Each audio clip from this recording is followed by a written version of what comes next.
today I want to share with you how we're leveraging AI analytics to detect and discover business incidents for our clients. I lead our group, our monitoring and metrics group at AppNexus. And first, before I jump into it, just for those of you not familiar with AppNexus, we're an internet technology company that powers the real-time sale and purchase of digital advertising.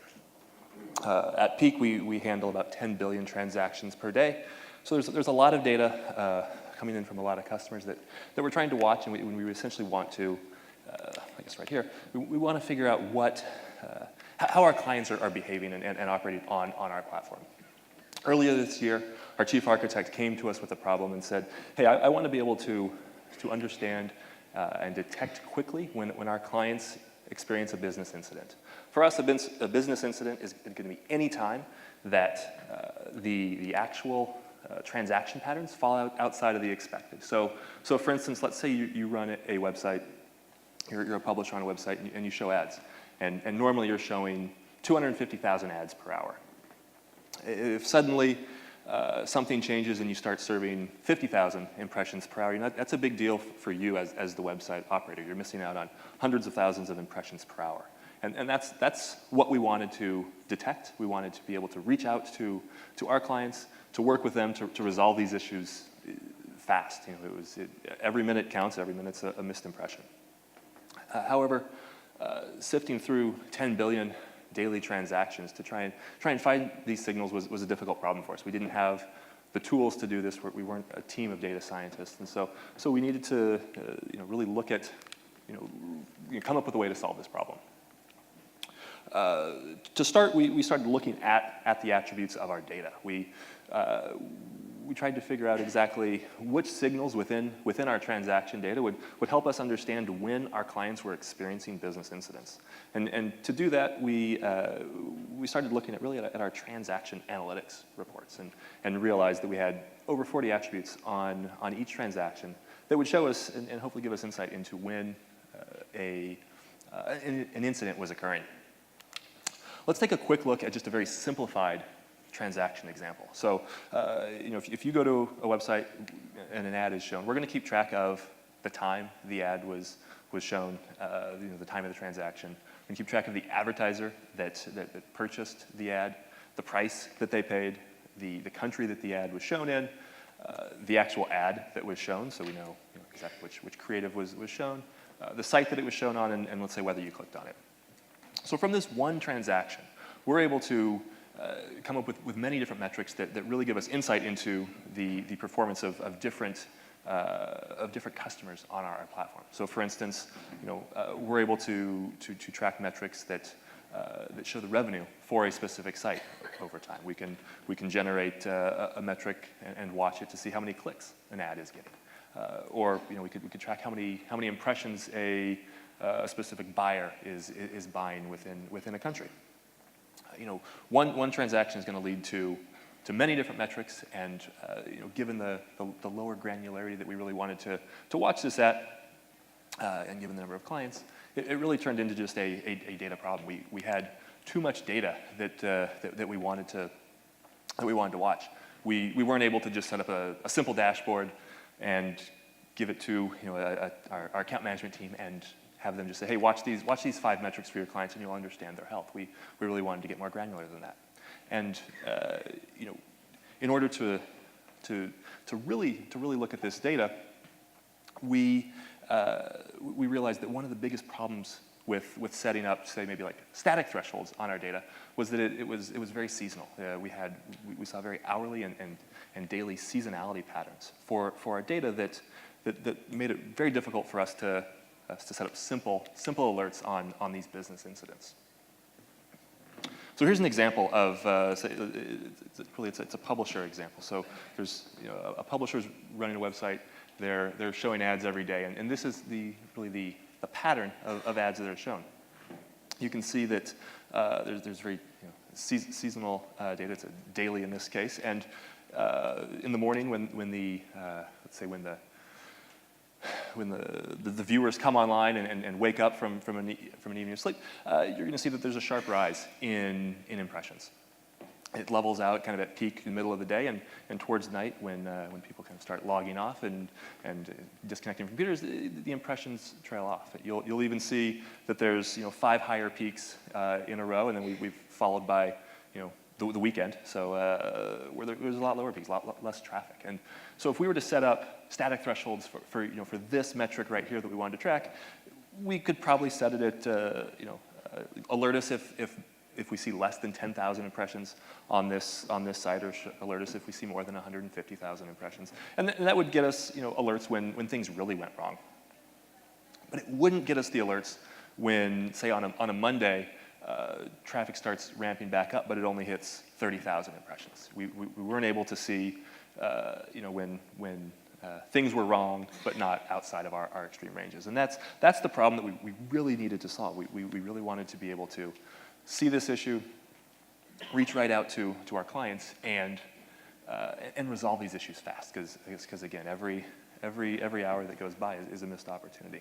So we had a choice. We could either build something ourselves, and as I mentioned, we weren't a team of data scientists, and so we considered hiring and building out a detection tool for this, or we also looked around to see what was in market, and that's when we came across a company called Anodot. Anodot uses machine learning to analyze time series metrics and detect anomalies in real time. I pulled that from their website, and that really is what we were looking to do. We wanted, again, speed was the issue for us, that we really wanted to be able to reach out to our clients and know when things were going wrong. So we put together a quick experiment to see if this would work for us. We started pulling data for a few of our clients out of our transaction analytics log. We found a few different metrics and aggregations that we thought would be most telling when things were going wrong. And we simply started sending those metrics to Anadot every hour. We let this run for a week, and they turned on the Anomaly Detection system, and we started seeing anomalies coming in for our clients that we hadn't seen before. And that was kind of just the moment we thought, hey, the project is moving in the right direction, and this tool is going to work for us. And this right here is a detected anomaly that came right out of Anodot. You can see there's really a few things to pay attention to. There's the dark blue line that is the actual time series metric that we're sending in, the actual values for the metric that we're sending in. We've got the lighter blue line, or lighter blue area, I guess I should say, is the values that Anodot would expect. So after learning our data, in this case, probably for 6 months or so on this metric here, they'd see that possible ranges would be anywhere in that blue line. And then finally, we've got on the far right, hopefully you can see there's a little orange line there where the metric didn't pick back up.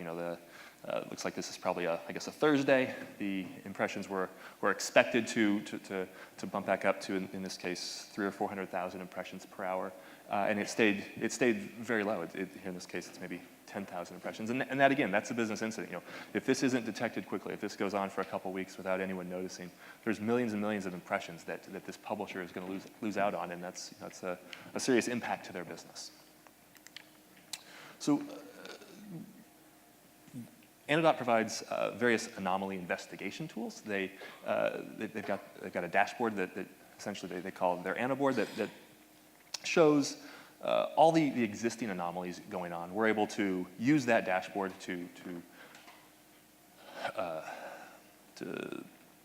filter out the anomalies that we really want to look at. So if we want to see, say, anomalies on a certain metric that are that have dropped in value by more than a certain percentage or a certain number of impressions, we can quickly get to really the anomalies that we care most about. We can kind of go through those anomalies. They actually provide a heat map at the top to show us just kind of an overview of kind of where the hot spots in our data are alerting kind of the biggest issues that we need to look into. We can then drill into any one of those metrics, and they bring together kind of all the anomalies that are related. And so, for instance, let's say we're looking into an anomaly for a client where they've dropped in clicks, and they had an ad running, they were getting some expected pattern of clicks, and all of a sudden it suddenly drops to just a trickle of clicks coming in. And there could be a lot of reasons that would happen. But with this tool, we're able to see all the related metrics that are also warning or alerting, and it gives us better insight. So for instance, let's say that the number of impressions also dropped. We could see, we have a lot better insight into how to go to fix this problem. We can take this data back to our client and say, hey, we're seeing fewer clicks, but we're also seeing fewer impressions. What could the issue be, and we can work to resolve that together. This is an example right here of the correlated anomalies dashboard that I was talking about. You can see here that really right up top, the first two metrics, there's a drop in impressions.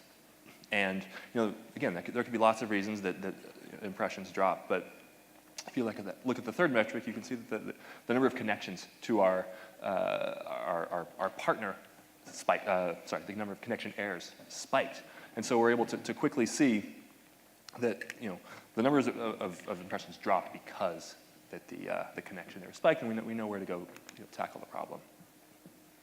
So I've talked a lot about what Anodot is and how kind of how the tool works, and I talked about what we wanted to get out of it, and so or the problem, I guess, talk about the business problem we wanted to solve, and so want to talk about how we're using Anodot specifically. So still every hour we send in our buy side and our sell side metrics, so advertiser and publisher data, and we've trained our account management team to handle these alerts. They sign up for alerts. They know how to use the tool.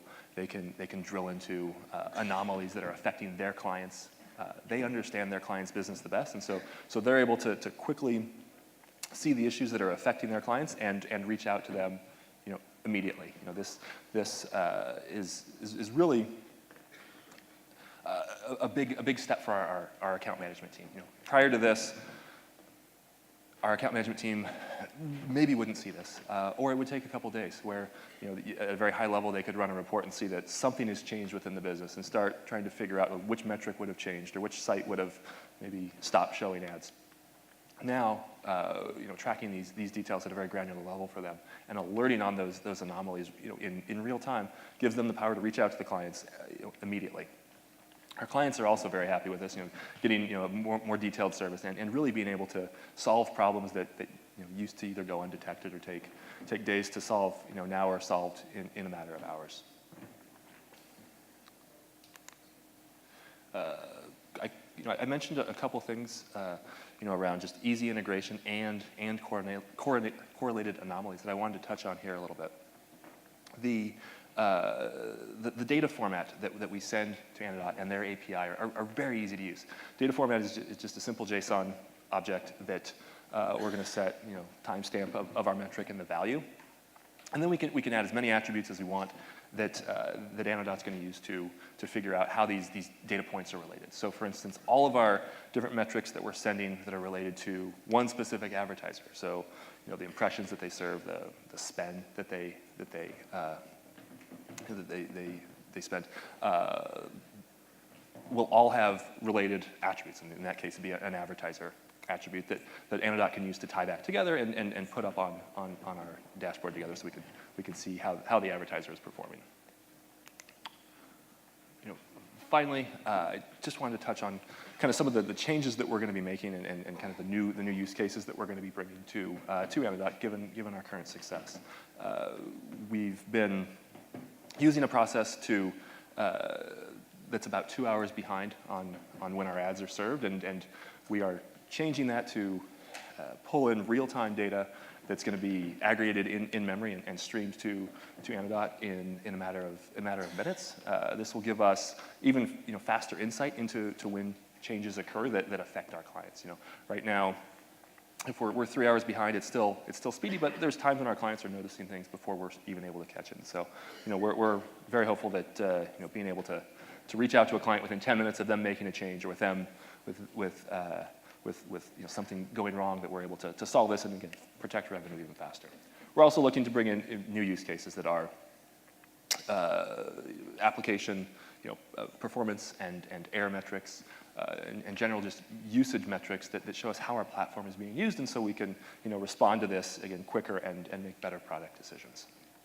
So with that, thank you, and feel free to shoot me an email if you have any questions. Thanks.